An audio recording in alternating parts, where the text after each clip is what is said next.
नहमदुहु व नुसल्ली व नुसल्लिमु अला रसूलिहिल करीम अम्मा बाद फ़अऊज़ु बिल्लाहि मिनश शैतानिर रजीम बिस्मिल्लाहिर रहमानिर रहीम।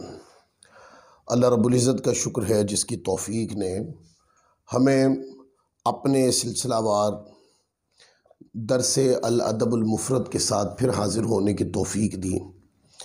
इस पर हम अल्लाह का शुक्र अदा करते हैं और अल्लाह रब्बुल इज़्ज़त की बारगाह में ये दुआ अर्ज़ करते हैं, मौला हमें इस पर इस्तिक़ामत अता फ़रमा।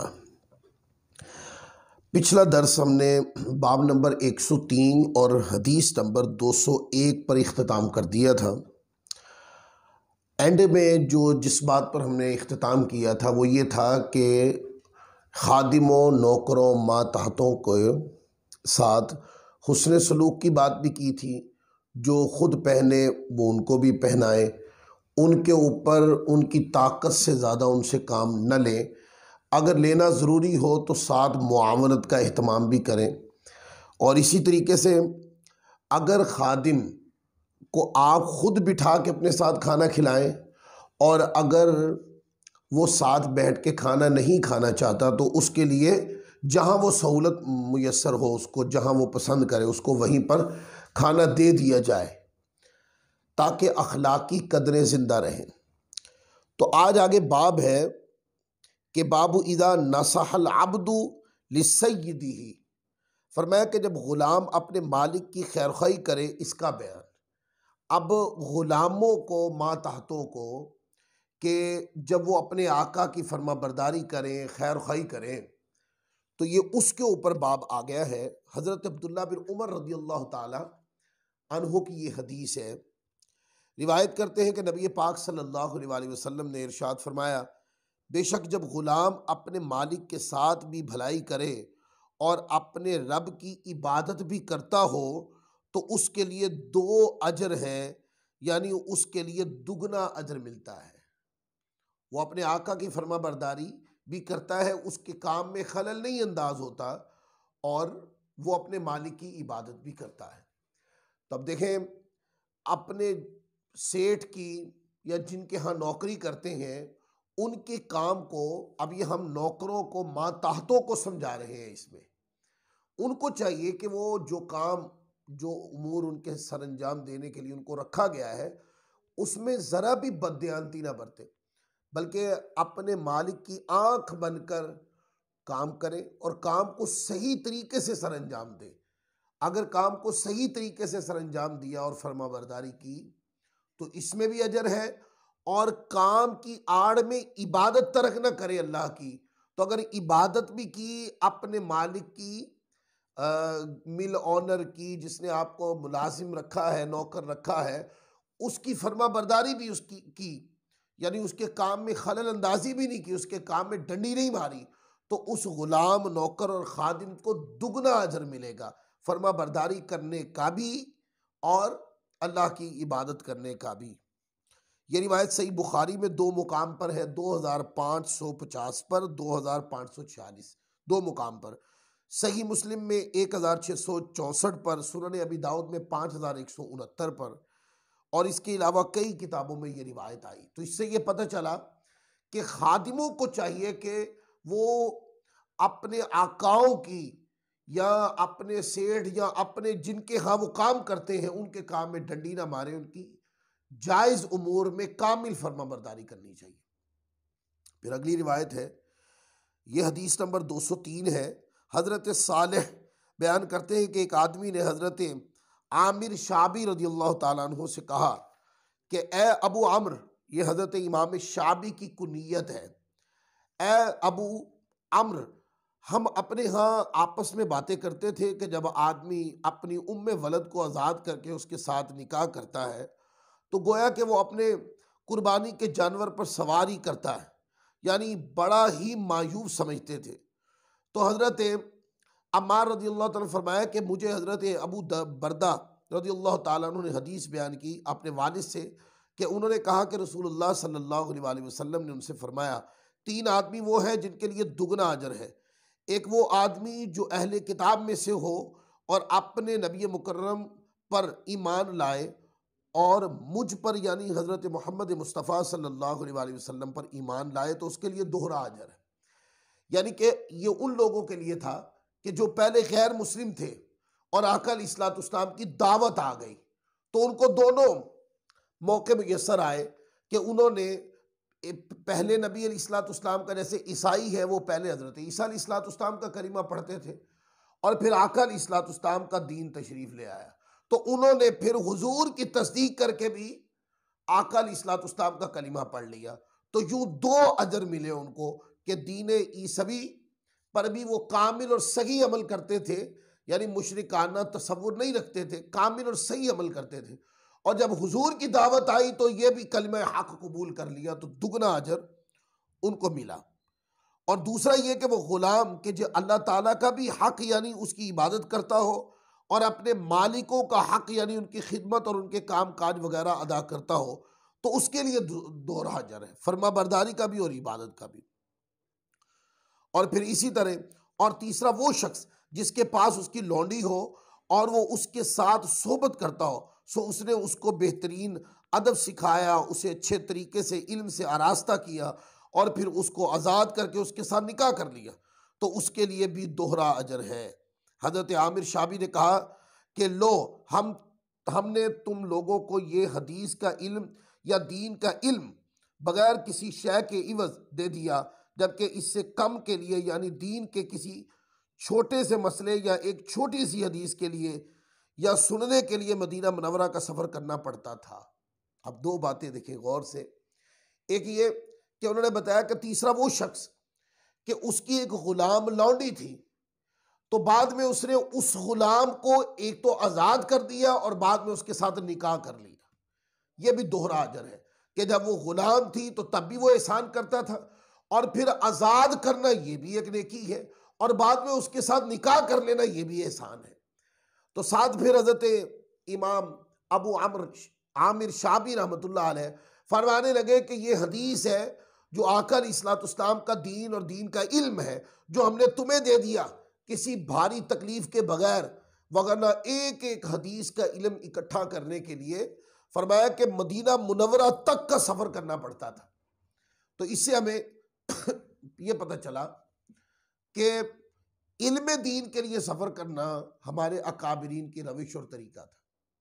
और दूसरा ये है कि एहसान करना ये भी अच्छा तरीका है कि जैसे गुलाम लौंडी पर एहसान किया कि जब वो गुलाम थी तो इल्म सिखाया, समझ अता की, सलीका सिखाया, ज़िंदगी सिखाई, जीने का तजर्बा सिखाया और जब उनको सलीका आ गया तो आज़ाद करके निकाह कर लिया। ये क्या है? ये हुस्न सलूक है।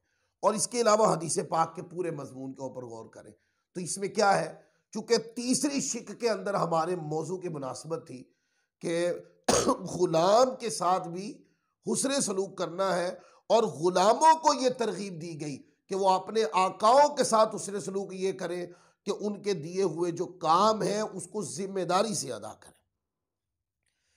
फिर आगे ये रिवायत सही बुखारी में 3 मुकाम पर है, हदीस नंबर 97 पर भी है, 2544 पर, 2547 पर, 3 मुकाम पर सही बुखारी में।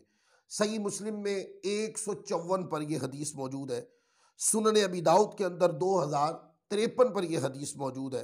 तिरमिज़ी में 1116 पर, नसाई में ये 2 मुकाम पर है, 3344 पर, 3345 पर, और सुनन इब्ने माजा में भी ये रिवायत है 1956 के ऊपर, और इसके अलावा कई कुतुब के अंदर ये रिवायत मौजूद है। तो सबक क्या दिया? फरमाया कि दोहरा अजर पाएगा कि जिसने आका अलैहिस्सलाम का ज़माना भी पाया हो और पहले किसी नबी का ज़माना भी पाया। दोहरा अजर पाएगा वो शख्स कि जो अल्लाह की इबादत भी तर्क ना करता हो और अपने मालिक की फर्मा बरदारी भी तर्क ना करता हो, तो 2 अजर पाएगा। 2 अजर पाएगा वो जो अपने गुलाम को सलीका सिखाया, गुलाम औरत को, और जब उसको सलीका सिखा दिया, आज़ाद करके निकाह कर लिया उसके साथ, वो दोहरा अजर पाएगा। आगे हदीस नंबर 204 है। हज़रत अबू मूसा अशरी रज़ियल्लाहु ताला अन्हु से रिवायत है, फरमाते हैं कि रसूल पाक सल्लल्लाहु अलैहि वसल्लम ने इरशाद फरमाया, वो गुलाम जो अपने परवरदिगार की अच्छी तरह से इबादत करता है और अपने मालिक की भी इताअत और खैर खाही जो उस पर लाजिम है सही तरीके से करे, तो उस गुलाम के लिए 2 अजर है। यानी कामिल इबादत करता है, इबादत का जो सही तरीका है, और कामिल फर्मा बरदारी करता है, डंडी नहीं मारता, पैसे ऐसा नहीं करता कि पैसे पूरे ले लेता है और काम कम करता है, या अपने हुकूक पूरे अदा करवाता है और पर मालिक की फर्मा बरदारी में कच्चा है, ऐसा नहीं।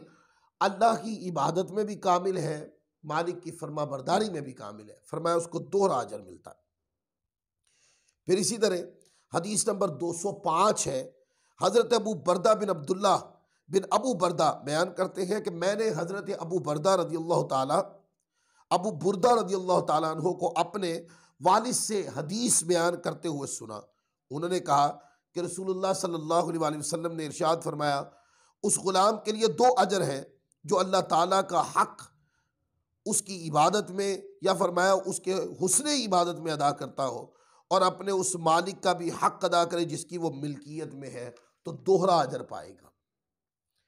तब देखें, इसमें तरगीब दी गई है कि जो मातहत लोग होते हैं उनको चाहिए कि वो जायज़ उमूर के अंदर अपने आकाओं की, अपने मालिकों की दुरुस्त तरीके से और कामिल तरीके से फर्मा बरदारी करें, उनके काम में डंडी ना मारे। जैसे पिछले दुरूस के अंदर मालिकों को, नौकर चाकर खादिम रखने वालों को खादिमों के साथ फर्मा बरदारी की बात की गई थी, यहां पर नौकरों को मालिक की जायज उमूर में कामिल ताबेदारी और फर्मा बरदारी और दुरुस्त तरीके से काम की अंजाम दही के तरीके को समझाया जा रहा है। आगे बाब नंबर 105 है, और बाब का जो उन्वान है बाबुल अब्दुर राइन के गुलाम के निगरान होने का बयान। हदीस नंबर 206 है, हज़रत अब्दुल्ला बिन दिनार और हज़रत इब्न उमर रज़ी अल्लाह ताला अन्हुमा दोनों बुजुर्गों से रिवायत करते हैं कि रसूलुल्लाह सल्लल्लाहु अलैहि वसल्लम ने इरशाद फरमाया, तुम में हर एक निगरान है और तुम में से हर एक से उसकी रियाया के मुतालिक सवाल होगा। बादशाह वक्त लोगों पर निगरान है, उससे उसकी रियाया के मुतालिक सवाल होगा, और मर्द अपने अहले खाना पर निगरान है, उससे उसकी रियाया के हवाले से सवाल होगा, और आदमी का जो गुलाम है वो अपने मालिक के मालो असबाब पर निगरान है, उससे उसके मुतालिक सवाल होगा। सुनो, तुम पर हर एक निगरान है और इससे उसकी रियाया के मुतालिक क़यामत के दिन सवाल होगा। कितनी प्यारी बात है। लिहाजा कोई मातहत है या किसी चीज़ का निगरान है, तो आप देखते हैं जब किसी को किसी चीज़ का निगरान बनाया जाता है तो वो चीज़ उसके तहत आ जाती है। क़यामत वाले दिन जो तहत थी चीज़, उसके बारे में सवाल होगा।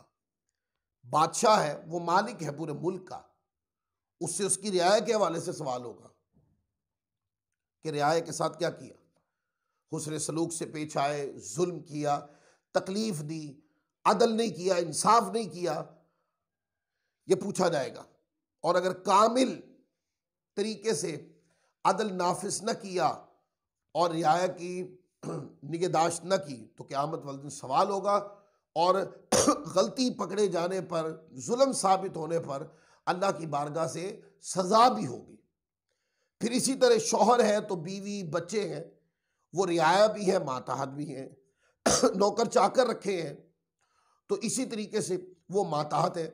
इसी तरीके से वो नौकर, वो मातहत लोग जिनको किसी काम की अंजाम दही पर निगरान मुसल्लत किया गया है, क़यामत वाले दिन उन्होंने उस काम में डंडी तो नहीं मारी, उस काम को सही तरीके से किया या नहीं किया, और अगर नहीं किया या किया, दोनों सूरतों में क़यामत वाले दिन उनसे सवाल होगा। लिहाजा इसमें भी हमारे मौजू के ऊपर रोशनी डलती है कि जो मातहत खुद्दाम, गुलाम, नौकर हैं, उनको जिस काम पर मामूर किया गया है, जिस काम की निगहदाश्त, निगरानी उनके मुसल्लत की गई है, उनको चाहिए उस निगरानी को सही तरीके से अदा करें, क्योंकि उस काम को बतौर अमानत उनकी तरफ मुंतकिल किया गया है। उसके अंदर वो डंडी नहीं मारे सकते। अगर मारेंगे तो एक तो ख़यानत अपने मालिक के साथ करेंगे जिसके वो नौकर है, और दूसरी ख़यानत अल्लाह की फर्मा बरदारी के साथ करेंगे कि अल्लाह का दीन इसकी इजाज़त नहीं देता। फिर आगे देखें, आगे हदीस है, हदीस नंबर 207, ये हज़रत अब्दुल्ला बिन साद मौला ज़ौजा नबी करीम सल्लल्लाहु अलैहि वसल्लम हज़रत आयशा सिद्दीक़ा रज़ियल्लाहु ताला अन्हा से रिवायत है, फरमाते हैं कि मैंने हज़रत अबू हुरैरा रज़ियल्लाहु ताला अन्हु को फरमाते हुए सुना कि जब ग़ुलाम ने अपने मालिक की इताअत की तो बेशक उसने अल्लाह अज़्ज़ व जल की इताअत की। यानी मालिक ने जब जायज़ उमूर में, वो गुनाह के अमर नहीं थे, जायज़ उमूर में अपने मालिक की फर्मा बरदारी की, तो वो यूँ समझे उसने अल्लाह की फर्मा बरदारी की, अल्लाह की इताअत की।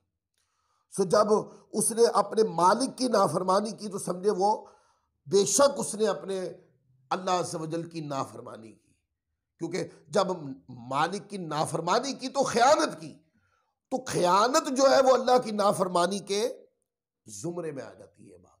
तो आज की सारी गुफ्तगू का जो लुब्बे लुबाब है, निचोड़ है, वो ये है कि जो मातहत मुलाजिम रखे जाते हैं काम काज करने पर, घर में, फैक्ट्रियों में, दुकानों में और दीगर डिपार्टमेंट्स वगैरह में, वो निगरान हैं, उनके जिम्मे एक काम है, उनको चाहिए वो तमाम जायज़ उमूर के अंदर अपने काम को जहां कामिल तरीके से सर अंजाम दें, वहां में कामिल तरीके से फर्मा बरदारी भी उनकी साबित होनी चाहिए।